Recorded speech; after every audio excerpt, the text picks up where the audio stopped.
figure des siècles m'apparut. Je vis dans la nuée un clairon monstrueux. Et ce clairon semblait au seuil profond des cieux. Calme, attendre le souffle immense de l'archange.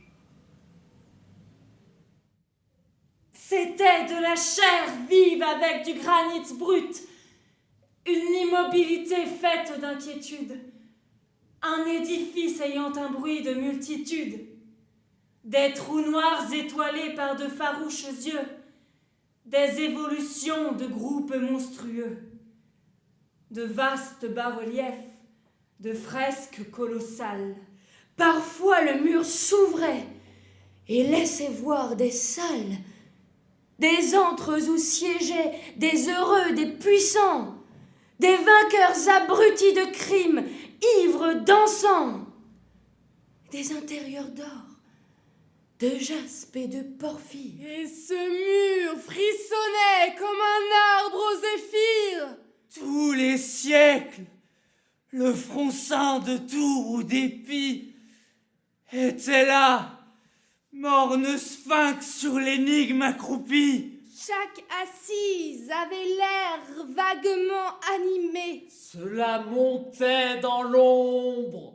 On eût dit une armée, pétrifiée avec le chef qui la conduit au moment qu'elle osait escalader la nuit. Ce bloc flottait ainsi qu'un nuage qui roule.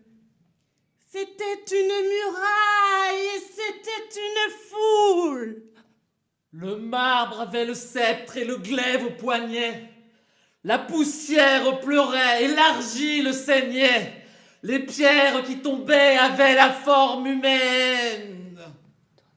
Tout l'homme avec le souffle inconnu qui le mène. Ève ondoyant, Adam flottant, un et divers, palpitaient sur ce mur, et l'être et l'univers, et le destin fit le noir que sa tombe des vides. Parfois l'éclair faisait sur la paroi livide luire des millions de faces tout à coup.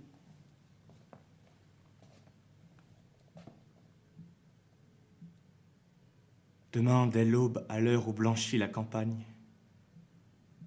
je partirai, vois-tu, je sais que tu m'attends. J'irai par les forêts, j'irai par la montagne. Je ne puis demeurer loin de toi plus longtemps. Je marcherai les yeux rivés sur mes pensées, sans rien voir au dehors, sans entendre aucun bruit. Seul, le dos courbé, les mains croisées, triste, et le jour pour moi sera comme la nuit. Je ne regarderai ni l'or du soir qui tombe, ni les voiles au loin descendant vers Harfleur.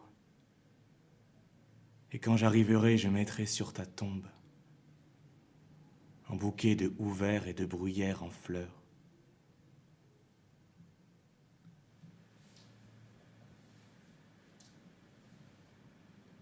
Je voyais là ce rien que nous appelons tout. Les rois, les dieux, la gloire et la loi, les passages des générations à volo dans les âges.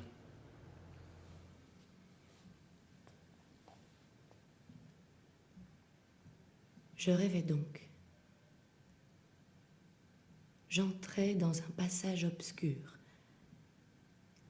Des hommes passèrent auprès de moi et me coudoyèrent dans l'ombre. Je sortis du passage. J'étais dans une grande place carrée, plus longue que large, entourée d'une espèce de vaste muraille, à peine çà et là quelques trous.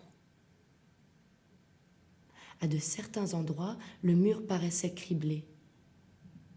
Dans d'autres, il pendait à demi entrouvert comme après un tremblement de terre.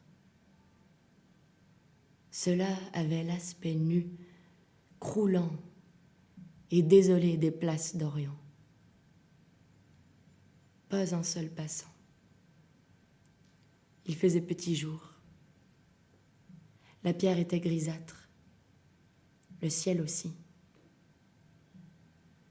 Et devant mon regard se prolongeait sans fin les fléaux, les douleurs, l'ignorance, la faim, la superstition, la science, l'histoire, comme à perte de vue une façade noire.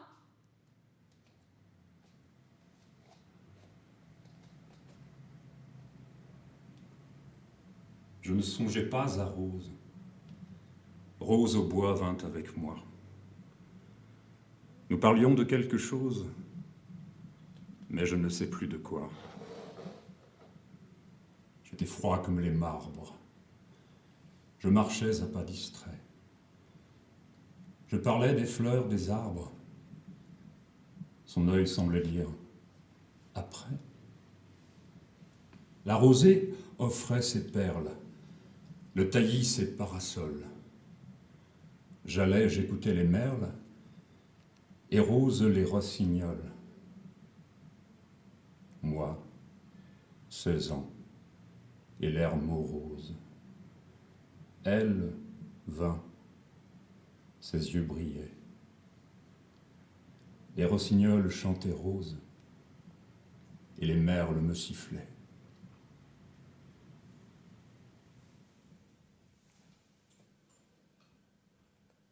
Et ce mur, composé de tout ce qui croula, se dressait, escarpé, triste, informe. Où cela?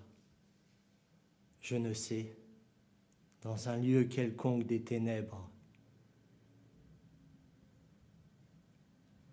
Venez-vous dont l'œil étincelle, pour entendre une histoire encore.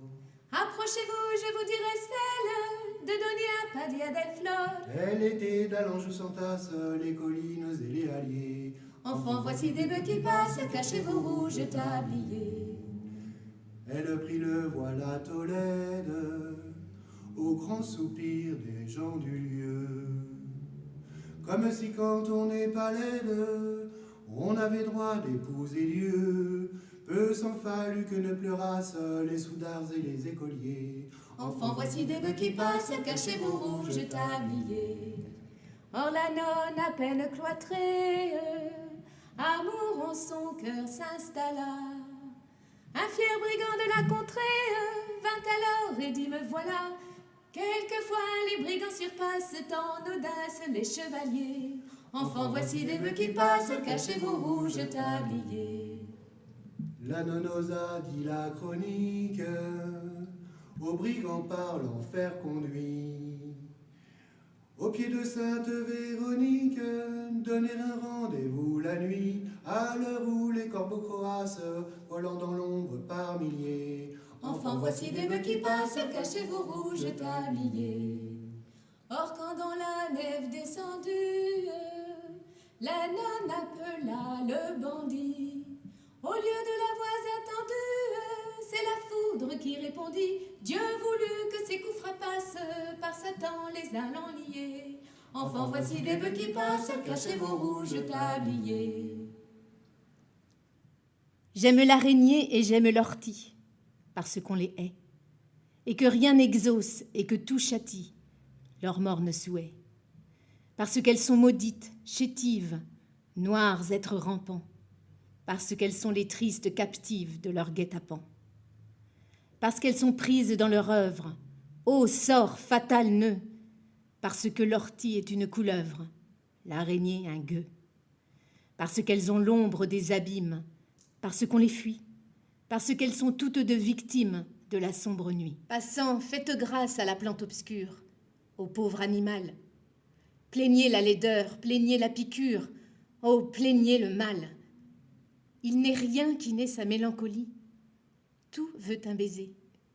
Dans leur fauve horreur, pour peu qu'on oublie de les écraser, pour peu qu'on leur jette un œil moins superbe. Tout bas, loin du jour, la vilaine bête et la mauvaise herbe murmurent: amour. Il n'est pas de brouillard comme il n'est point d'algèbre, qui résiste, au fond des nombres et des silleux, à la fixité calme et profonde des yeux. Je regardais ce mur d'abord confus et vague.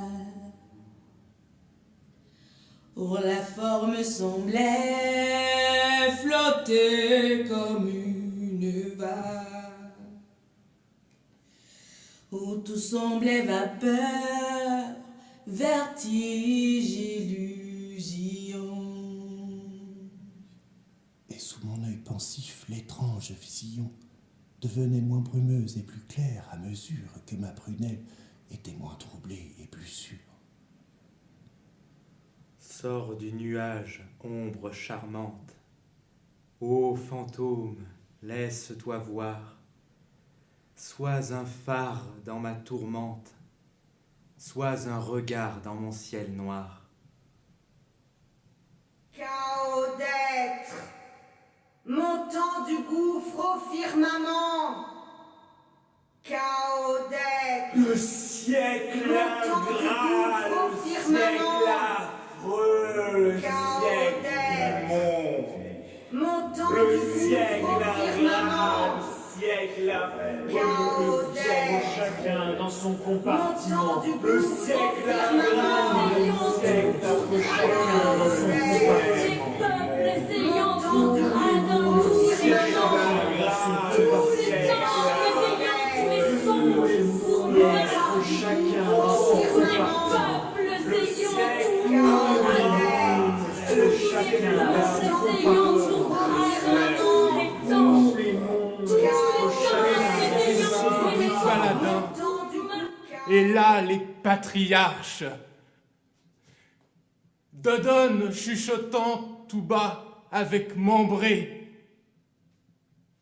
Et Thèbes et Raphidim et son rocher sacré, où sur les Juifs luttant pour la terre promise, Aaron et Hur levaient les deux mains de Moïse. Le char de feu d'Amos parmi les ouragans.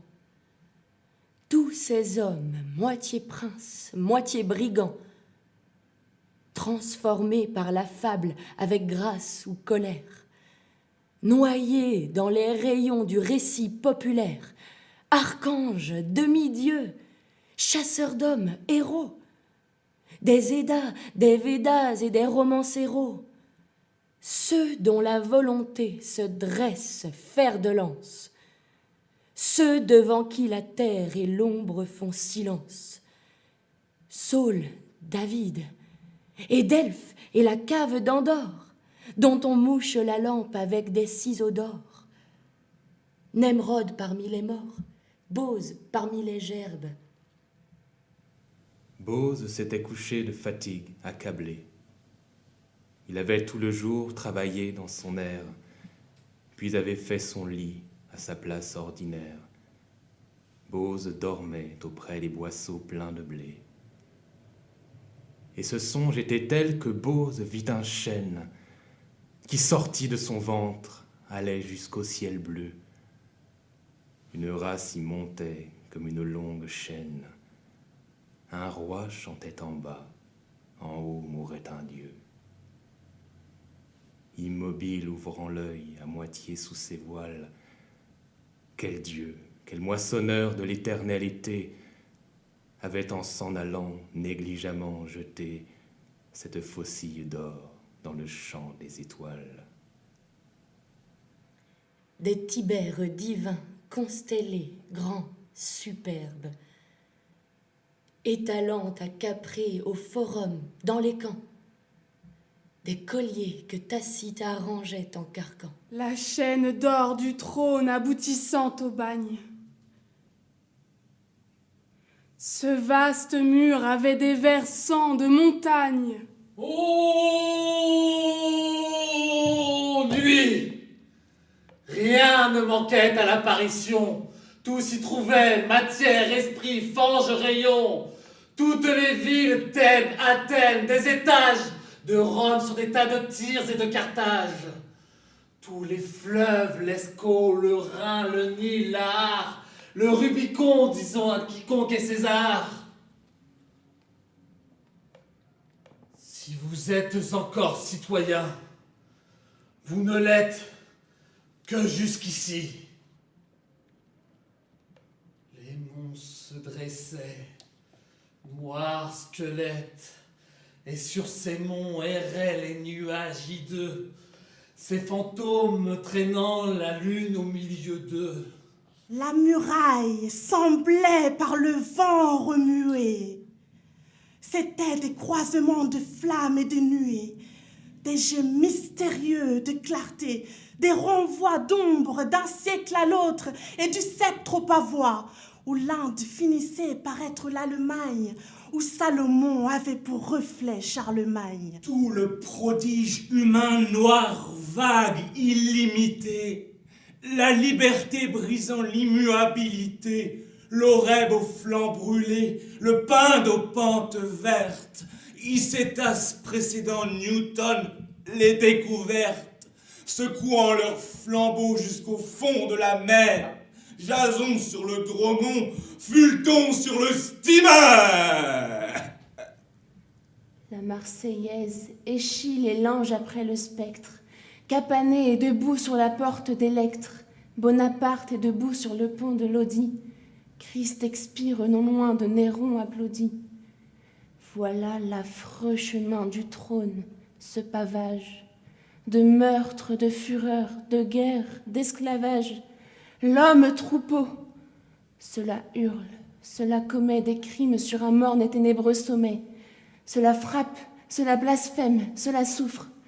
Hélas, et j'entendais sous mes pieds dans le gouffre sangloter la misère au gémissement sourd, sombre bouche incurable et qui se plaint toujours.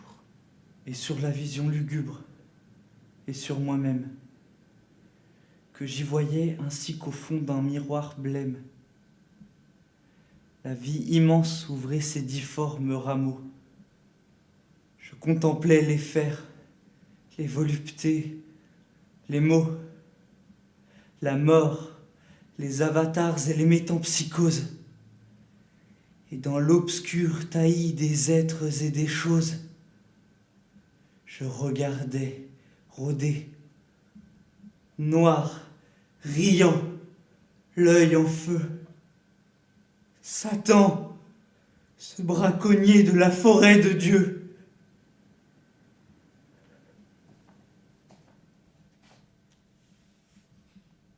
Murs, villes et ports, asile de mort, mer grise où brise la brise, tout dort. Dans la plaine naît un bruit. C'est l'haleine de la nuit. Elle le brame comme une âme qu'une flamme toujours suit. La voix plus haute semble un grelot. D'un nain qui saute, c'est le galop. Il fuit, s'élance, puis en cadence, sur un pied danse, au bout d'un flot. La rumeur approche. L'écho la redit. C'est comme la cloche d'un couvent maudit, comme un bruit de foule qui tonne et qui roule, et tantôt s'écroule, et tantôt grandit. Dieu! La voix sépulcrale des djinns, quel bruit ils font! Fuyons sous la spirale de l'escalier profond. Déjà s'éteint ma lampe, et l'ombre de la rampe qui le long du mur rampe monte jusqu'au plafond. C'est les seins des djinns qui passent et tourbillonnent en sifflant. Les ifs que leur vol fracasse craquent comme un pain brûlant. Leur troupeau lourd et rapide, volant dans l'espace vide, semble un nuage livide qui porte un éclair au flanc. Ils sont tout prêts. Tenons fermée cette salle où nous les narguons. Quel bruit dehors! Hideuse armée, de vampires et de dragons. La poutre du toit décellé ploie ainsi qu'une herbe mouillée. Et la vieille porte rouillée tremble à déraciner ses gonds. Cris de l'enfer, voix qui hurle et qui pleure, l'horrible essaim poussé par l'aquilon. Sans doute, ô ciel, s'abat sur ma demeure. Le mur fléchit sous le noir bataillon. La maison crie et chancelle, penchée. Et l'on dirait que du sol arraché, ainsi qu'ils chassent une feuille séchée. Le vent la roule avec leur tourbillon. Prophète, si ta main me sauve de ces impurs démons des soirs, j'irai prosterner mon front chauve devant tes sacrés encensoirs. Fais que sur ces portes fidèles meure leur souffle d'étincelles, et qu'en vain l'ongle de leurs ailes grince et crie à ces vitraux noirs. Ils sont passés. Leur cohorte s'envole et fuit, et leurs pieds cessent de battre ma porte, de leurs coups multipliés. L'air est plein d'un bruit de chaînes, et dans les forêts prochaines frissonnent tous les grands chênes, de leur vol de feu plié. De leurs ailes lointaines, le battement décroît, si confus dans les plaines, si faible que l'on croit ouïr la sauterelle, crier d'une voix grêle, ou pétiller la grêle sur le plomb d'un vieux toit. D'étranges syllabes nous viennent encore. Ainsi, des Arabes, quand sonne le cor, un chant sur la grève, par instant s'élève, et l'enfant qui rêve fait des rêves d'or. Les djinns funèbres, fils du trépas, dans les ténèbres, pressent leurs pas. Leur essaim gronde, ainsi profonde, murmure une onde qu'on ne voit pas.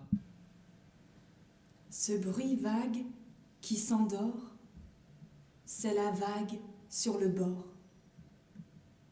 C'est la plainte presque éteinte d'une sainte pour un mort. On doute. La nuit. J'écoute. Tout fuit. Tout passe. L'espace efface le bruit. Quel titan avait peint cette chose inouïe? Sur la paroi sans fond de l'ombre épanouie, qui donc avait sculpté ce rêve où j'étouffais? Quel bras avait construit avec tous les forfaits, tous les deuils, tous les pleurs, toutes les épouvantes, ce vaste enchaînement de ténèbres vivantes? Ce rêve, et j'en tremblais, c'était une action ténébreuse entre l'homme et la création. Des clameurs jaillissaient de dessous les pilastres. Des bras sortant du mur montraient le poing aux astres. La chair était Gomorrhe et l'âme était Sion. Songe énorme. C'était la confrontation de ce que nous étions avec ce que nous sommes. Les bêtes s'y mêlaient de droit divin aux hommes, comme dans un enfer ou dans un paradis. Les crimes y rampaient de leur ombre grandie, et même les laideurs n'étaient pas malséantes à la tragique horreur de ces fresques géantes. Et je revoyais là le vieux temps oublié. Je le sondais. Le mal au bien était lié, ainsi que la vertèbre est jointe à la vertèbre. Cette muraille, bloc d'obscurité funèbre, montée dans l'infini vers un brumeux matin. blanchissant par degrés sur l'horizon lointain. Cette vision sombre, abrégée noire du monde, allait s'évanouir dans une aube profonde. Et commençait en nuit, finissait en lueur. Le jour triste y semblait une pâle sueur, et cette silhouette informe était voilée d'un vague tournoiement de fumée étoilée. Demain, dès l'aube, à l'heure où blanchit la campagne, je partirai, vois-tu, je sais que tu m'attends. J'irai par la forêt, j'irai par la montagne, je ne puis demeurer loin de toi plus longtemps, plus longtemps. Seul l'inconnu, le dos courbé, les mains croisées, je marcherai, les yeux fixés sur mes pensées. Seul l'inconnu, le dos courbé, les mains croisées, je marcherai, les yeux fixés sur mes pensées. Sans rien voir au dehors, sans entendre aucun bruit, et le jour pour moi sera comme la nuit. Je ne regarderai ni l'heure du soir qui tombe, ni les voiles au loin descendant vers Harfleur. Et quand j'arriverai, je mettrai sur ta tombe un bouquet de houverts et de bruyères en fleurs, et de bruyères en fleurs. Tandis que je songeais, l'œil fixé sur ce mur semé d'âme, couvert d'un mouvement obscur et des gestes hagards d'un peuple de fantômes, une rumeur se fit sous les ténébreux dômes. J'entendis deux fracas profonds venant du ciel, en sens contraire au fond du silence éternel. Le firmament, que nul ne peut ouvrir ni clore, eut l'air de s'écarter. Du côté de l'aurore, l'esprit de l'Orestie, avec un fauve bruit passé. En même temps, du côté de la nuit, noir génie effaré, fuyant dans une éclipse. Formidable venait l'immense apocalypse. Et leur double tonnerre à travers la vapeur. À ma droite, à ma gauche approchée, j'eus peur, comme si j'étais prise entre deux chars de l'ombre. Ils passèrent, ce fut un ébranlement sombre. Le premier esprit cria « Fatalité !» Le second cria « Dieu !» L'obscure éternité répéta ces deux cris dans ses échos funéraires. Ce passage effrayant remua les ténèbres. Au bruit qu'ils firent, tout chancela. La paroi pleine d'ombre frémit. Tout s'y mêla. Le roi mit la main à son casque et l'idole à sa mitre. Toute la vision trembla comme une vitre et se rompit tombant dans la nuit en morceaux. Et quand les deux esprits, comme deux grands oiseaux, eurent fui dans la brume étrange de l'idée, la pâle vision reparut lézardée, comme un temple en ruine au gigantesque fût, laissant voir de l'abîme entre ses pans confus. Lorsque je la revis, après que les deux anges l'eurent brisée au choc de leurs ailes étranges, ce n'était plus ce mur prodigieux, complet, où le destin avec l'infini s'accouplait, où tous les temps groupés se rattachaient au nôtre, où les siècles pouvaient s'interroger l'un l'autre sans que pas un fit faute et manquât à l'appel. Au lieu d'un continent, c'était un archipel. Au lieu d'un univers, c'était un cimetière. Par place se dressaient quelques lugubres pierres, quelques piliers debout ne soutenant plus rien. Tous les siècles tronqués gisaient, plus de liens. Chaque époque pendait démantelée, aucune n'était sans déchirure et n'était sans lacune. Et partout croupissaient sur le passé détruit des stagnations d'ombre et des flaques de nuit. Ce n'était plus parmi les brouillards où l'œil plonge que le débris difforme et chancelant d'un songe, ayant le vague aspect d'un pont intermittent qui tombe arche par arche et que le gouffre attend.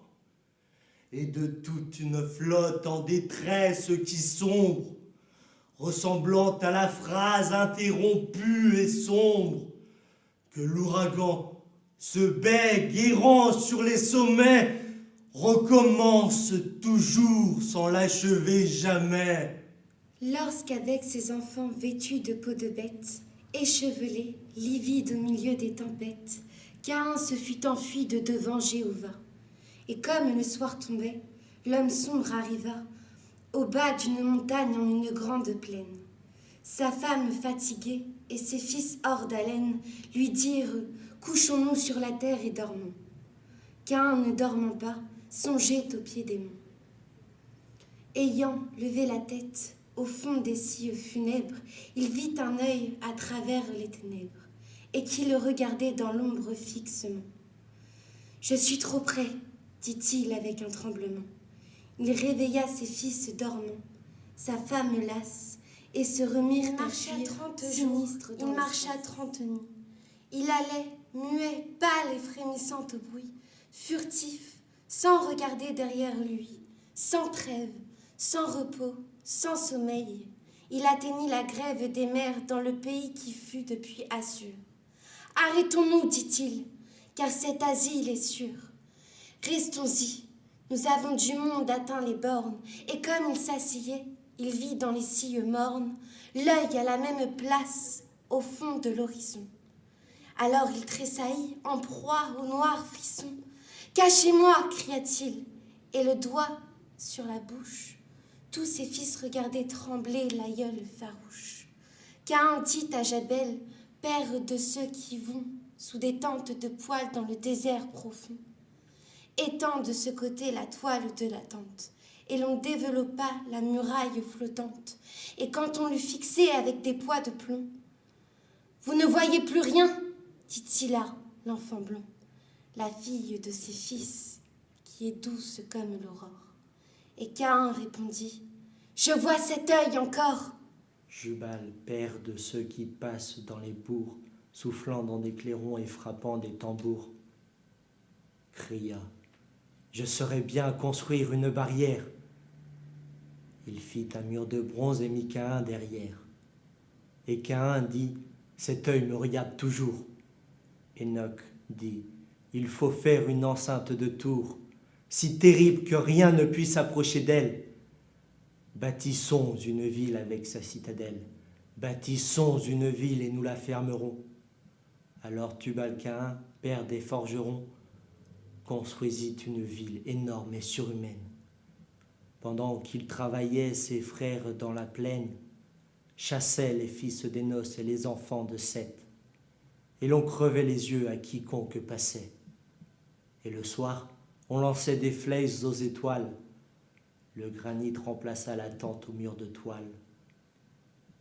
L'ombre des tours faisait la nuit dans les campagnes. Ils donnèrent au mur l'épaisseur des montagnes. Sur la porte, on grava défense à Dieu d'entrer.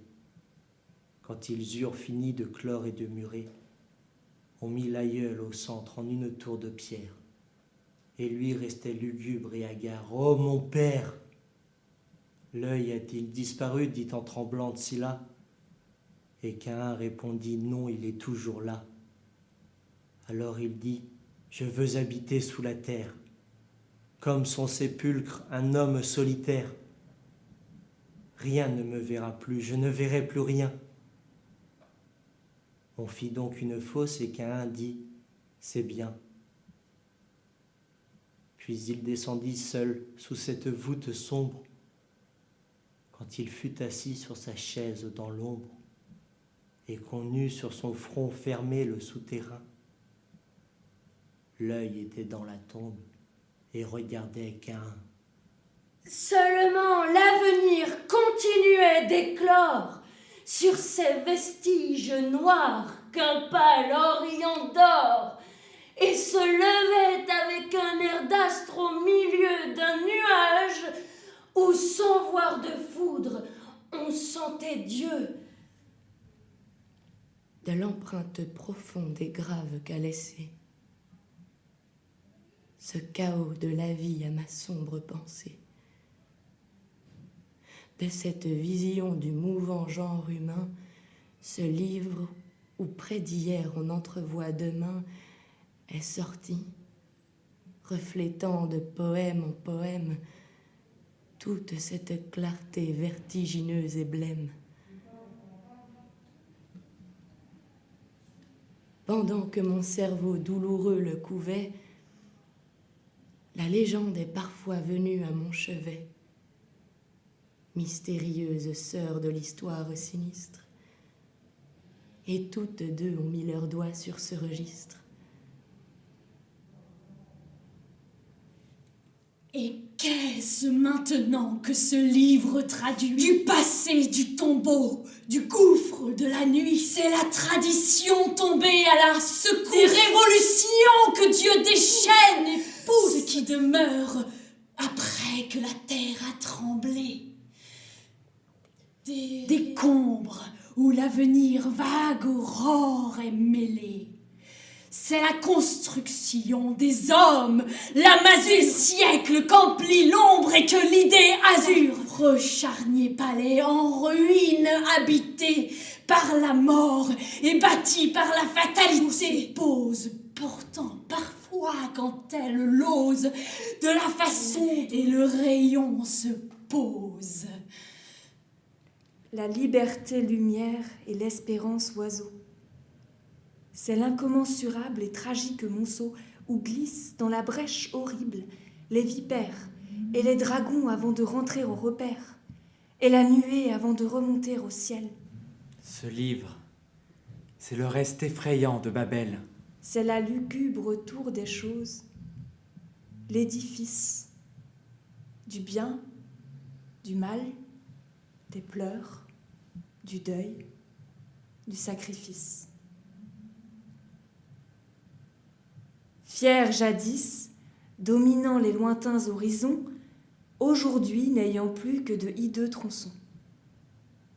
Épars, couchés, perdus dans l'obscure vallée. C'est l'épopée humaine, âpre, immense. Écroulé